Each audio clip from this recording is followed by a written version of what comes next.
এখন যেটা হচ্ছে, এখন আমরা মোটামুটি এখন এই মুহূর্তে যান চলাচল স্বাভাবিক আছে, মানে চলতেছে। এখন আমাদের কিছু আমরা মাঝামাঝি অবস্থা নিয়েছি, যেন ঢাকা কলেজ বা সিটি কলেজের কেউ যেন এদিকে না আসে, মুখোমুখি সংঘর্ষ যেন না হয়। মুখোমুখি সংঘর্ষ হলে একটা অঘটন হওয়ার সম্ভাবনা থাকে। তো আমরা দেখি এর গোড়ায় আমরা হাত দিতে চাই। এর আগে আমরা বসেছিলাম যে কয়েকটা Dhaka college, city college, ideal কলেজের প্রিন্সিপালদের নিয়ে বসেছিলাম। আমরা প্রয়োজন হলে আবারও বসবো। এই গোড়ায় যদি ঠিক না করা যায়, তাহলে হয়তো বা ছাত্রদের মধ্যে এই অবস্থাটা চলতে থাকবে। এই মাঝে মাঝে ধাওয়া পাল্টা দেওয়া হবে, তাদের মধ্যে আহত বা গুরুতর আহত অথবা বড় ধরনের ঘটনা ঘটতে পারে, এইটা আমরা এড়াতে চাই। আসলে এখন পর্যন্ত কোনো ক্যাজুয়ালিটি আছে বা আটক আছে কিনা, আটক এবং ক্যাজুয়ালিটি আছে কিনা?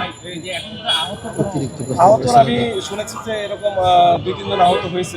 এখন তারা হাসপাতালে আছে। এখন বর্তমান অবস্থাটা জানি না। গুরুতর আহত আছে কিনা? একজন অন্যকে আঘাত করছে। আসলে আমরা এইটা কোনো না জেনে আসলে বলতে পারতেছি না। আমি এটা ডিটেলসটা জেনে নেব। আরেকটা বিষয়, যেহেতু বারোটা থেকে সংঘর্ষ শুরু হয়েছে এবং দফায় দফায় কিন্তু কয়েকবার হয়েছে, পরবর্তী যাতে না হয় আপনাদের প্রস্তুতি কি? আমার প্রস্তুতি এখন যে আমি কন্ট্রোল থেকে আমাদের আরও ফোর্স নিয়ে আসতেছি। আমাদের অলরেডি এখানে প্রায় 40-80-100 মতো ফোর্স আছে, আরও নিয়ে আসতেছি, যেন ওই ইয়েটা না থাকে। আর আমি নিজেও ঢাকা কলেজে যাবো, গিয়ে ওখানে প্রিন্সিপালের সাথে এখনই কোনো আটক গ্রেপ্তার আছে কিনা মাসুদ ভাই?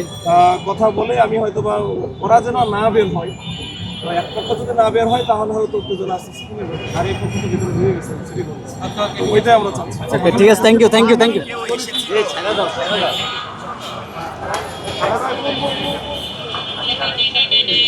রাজ ভাই,